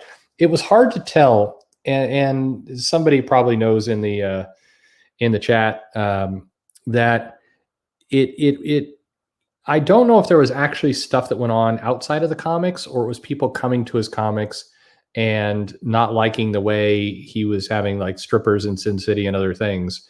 And I think he started getting a lot of shade. This is maybe the right way to put it. It was more like shade. And it was a lot, it's kind of the same thing that started happening with John Byrne over the last 2 weeks, where you have people, I think Robbie Rodriguez and others started saying, well, he's not that talented. And, he kind of draws everything the same. And a lot of the artists today would kick his ass, and those kinds of comments. And it's like, I don't know why people feel compelled to do that. It's, it makes them look petty. It doesn't help anything. I don't know. There's nothing wrong with it. You can have strippers in your comics. Why not? I mean, the comic was about a hard-boiled detective, going to a strip joint. So I would hope there'd be strippers. If he went in there and there were like chickens, it'd be weird. Anyway, that was there's She-Hulk, the end of the She-Hulk. I like how they have the end, and then you're kind of wondering what they mean by that, and they've got her butt right there, and it's like, of the She-Hulk. Or like, oh, okay. And plus, then you could win a Formula 10 speed racer too, so that's pretty nice. A lot of good stuff there. Every time I do these, and there's a Captain America cover, I'm always reminded of how many villains are in Captain America's roster. He has the same kind of villain roster that Batman does, and same thing with Iron Man, but they just never, like, so many of those you haven't seen in 20 years. It's nuts. At any rate, chicken strippers, perfect. Yeah. Holy Terror was pretty terrible. So that could be too. Are there creators you avoid, or do you always keep an open mind to every new book of a creator who constantly disappoints you? No. I mean, I read every book, and I definitely know what I'm in for with certain creators, writers, artists, others that I just am fairly confident I'm not going to like this book. I mean, I'll be honest with you. I think Tom King has hit that place for me, not for all the other reasons that people get mad about Tom King for, but because I feel like I've read the story. Like before I start reading the story, I feel like I've already read the story. It's just it has that kind of monotony to it. Now, to his credit, Rorschach felt different. It did feel like he was doing some different things, and I appreciated that. But like Strange Adventures, I see that comic come in, and I'm like, I don't get excited about reading it, and I find that I get these comics in and then I shuffle the pile. Like and I try it I'm going to read some Marvel and some DC, and I kind of shuffle it all up. I hear some indie comics, I'm going to space them all out. So I get a lot of different things. And then I notice if I'm just not feeling comic, I move it to the bottom of the pile, move it to the bottom pile. And then I get some comics, like you hit it where you've hit the comics you've moved. And then that's your indication of these are some books I just really don't want to read. And you just start to, to really kind of get there. And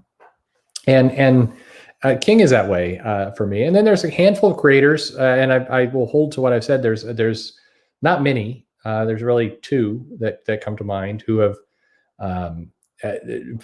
I take personal offense to. They've done me wrong. Is the best way to put it. They've done me wrong, and so I cannot read anything they do without being irritated and angry. One guy just a little bit. But the other guy, and I'm not teasing you with it. It's anybody in this chat room would guess. And it's totally a me thing. It's this guy personally screwed me twice. And I can't, I see him on a book and I'm like, bastard screwed me over every single time. And it's just can't do it.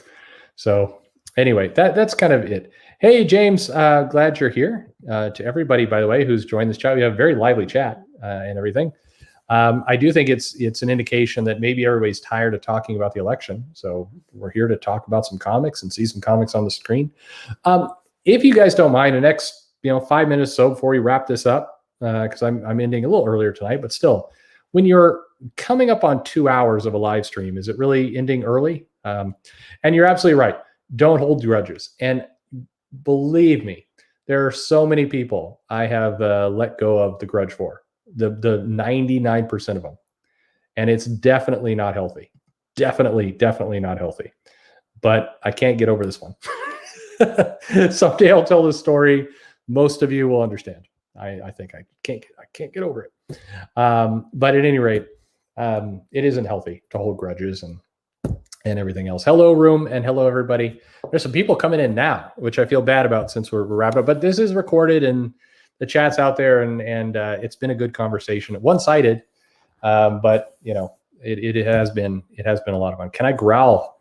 Can you growl for us? No, that's not. Nah, that sounds creepy. There you go. That's kind of what I do. It's a weak growl.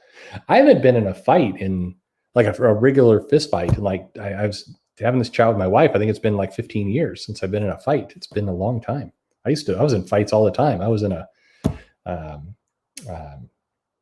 got in a good share of fights in high school. I will say. How do we think the late Lin Win will be remembered in DC Marvel? Positively. I think positively. Yeah. I don't think. I think positively for sure. In good shape. I'm what's freaking me out. The Fist of Nerd Vengeance is I was a regular member of the gym here in Bellevue, and I'd go at least 3-4 times a week. And since this COVID thing hit, like my options are limited. I miss the gym. It's a weird thing to say. I miss going to the gym. I'm getting soft. It's SAWFT soft. It's terrible. Let's see. Do we have any more? Oh, nope. That's the beginning again. Okay. So we'll just do that. Hey, it looped. That's cool. In the next 5 minutes we have here though, if people can, what would you like to have happen on these Friday chats? So is this just perfect? the way it is? You like this stuff? Is this the right conversation you want to have? What other stuff would you like me to bring to you? As comics come out, when the solicitations hit, I'm going to do those graphs and other things I've done in the past. We're kind of showing you what comics are coming out, how the prices are trending, everything else. I'll keep doing the titles. I need to go back a little bit and look at some of the titles. I think one thing I'm going to do is start showing what the top selling book of the year was or the month was, kind of back in time. I think that could be kind of fun. So if there's more things you would like, then please bring this stuff in. Yeah, I had King in Black in that image, and I never talked about it. Yeah, why did I pick this? There must have been. I think this is how I was feeling about the election coverage. I think this image summed it up pretty good. I was watching this. I wonder if anybody else is doing this. This is not going into the election, but I find that the healthiest way for me to kind of get a quick sense of what's going on in the news is I will go between the AP and CNN and Fox and the others, and I'll pretty rapidly, and I'll kind of get a feeling of what they're all talking about. And I was mentioning this to somebody the other day, and it's like almost everybody gives me the same reaction, which is, I don't know why you ever go to Fox, or I don't know why you ever go to CNN. And they get very, very hostile about it. And I like, do people think that like the CNN cooties are going to come out of the TV and infect your brain? Is that what's going to happen? That's not what happens. But I mean, you're in control of what you consume. I don't know. Does anybody else do that? That's what I do. Anyway, yeah. So let me know in the chat what other kind of things you want. Review a crowdfunded. Whoops. I like the format. Maybe have one canned topic. Yeah, I will do that. I think that's a good idea. Review of crowdfunded books I like. I will do that as well. Again, I'd like to promote more of them, and I need to do more of that. It's gotten weird with some people, and I wish it hadn't. I don't quite get it. I think a lot of the people who are doing crowdfunding on the Indiegogo side think I'm a like half enemy or like a traitor to the cause, but I don't know. It's a weird, I don't know. It's a weird way of thinking. I don't know. I mean, I think I've interviewed more of the Indiegogo side of crowdfunding people than the other side. I don't know. Like Narwhal was one of the first. Whatever. Drink and bullshit about comics. Change nothing. Hey, Jeremy Lott, let's arrange a time in the next week and a half, and I'll drive up to see you. How about that? I've been saying that for months. I don't know. I was almost up in your area, but let's go do that. We definitely need to do that. A rousing political debate every Friday. You betcha. I like talking about movies. We should do that more. Yes. I watch Rising on the Hill for my YouTube. I don't know that. I'll have to go check that out. Talk about comics doing parodies of current events. Arguably, like almost all they talk about is parodies these days. Best and worst of the week. Sure. Absolutely. Don't trust mainstream news. Don't blame you. I love how the chat all goes around. Weird with people. Define weird with people.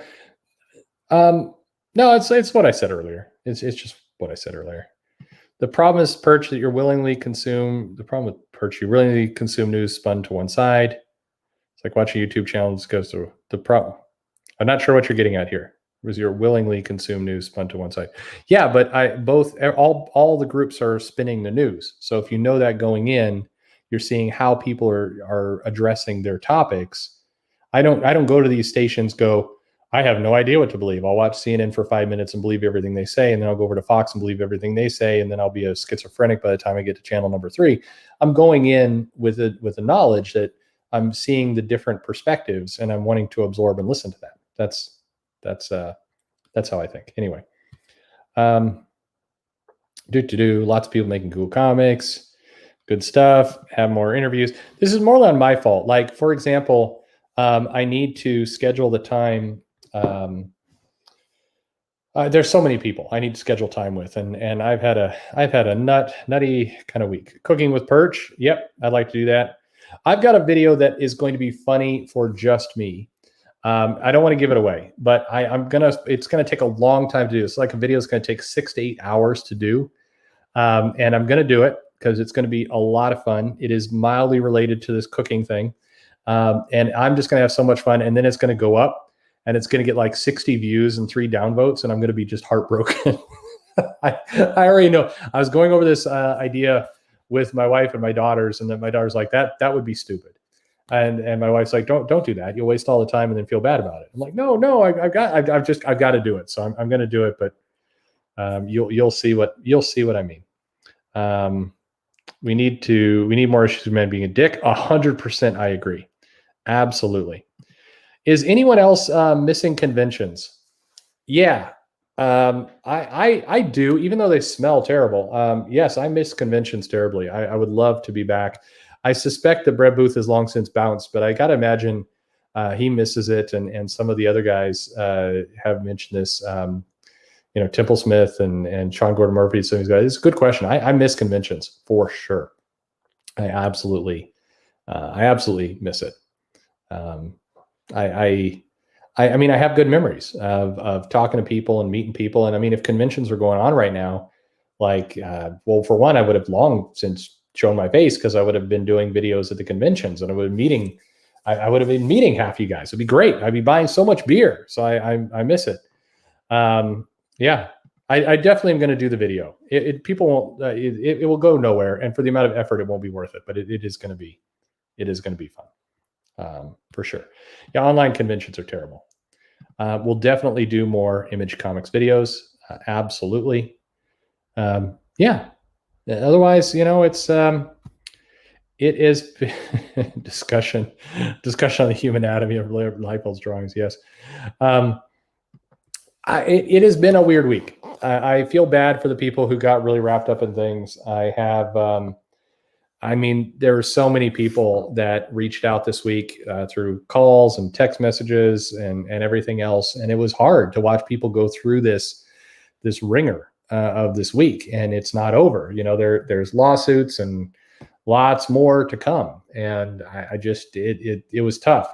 What really did indicate that people need a relief valve. They do need more things like comics that could,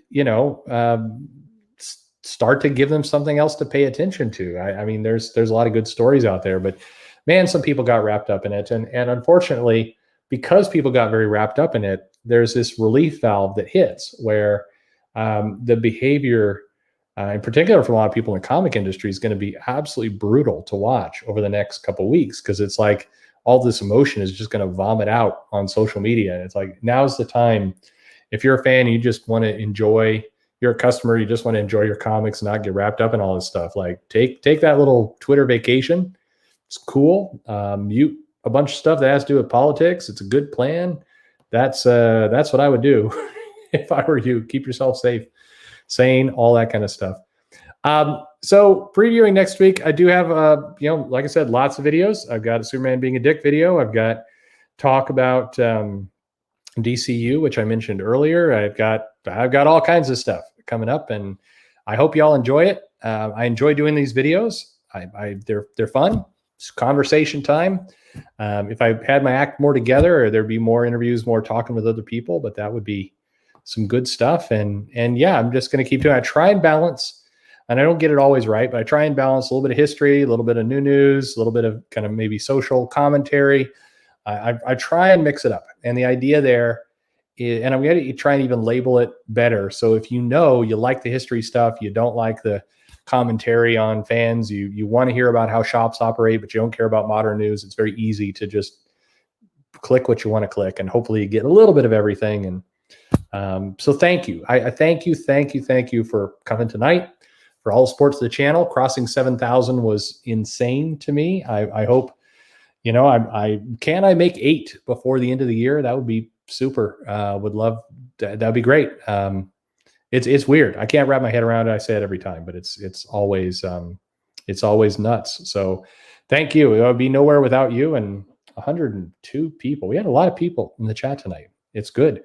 And I have killed my voice. So tomorrow I am not on the Comics Aficionado show. I've got an early morning of going up and picking up some comics. So, if you look for me over there, I won't be there. But I'm sure there'll be a good cast of a crew of people who are doing that stuff, and all good things. I'm going to go in and get more alcohol. I hope all the rest of you guys have a good time. Good night and safe travels and 100 other things. Keep sending your ideas and everything else. Cheers. Have a great Friday. We're all in this together. Thanks for listening.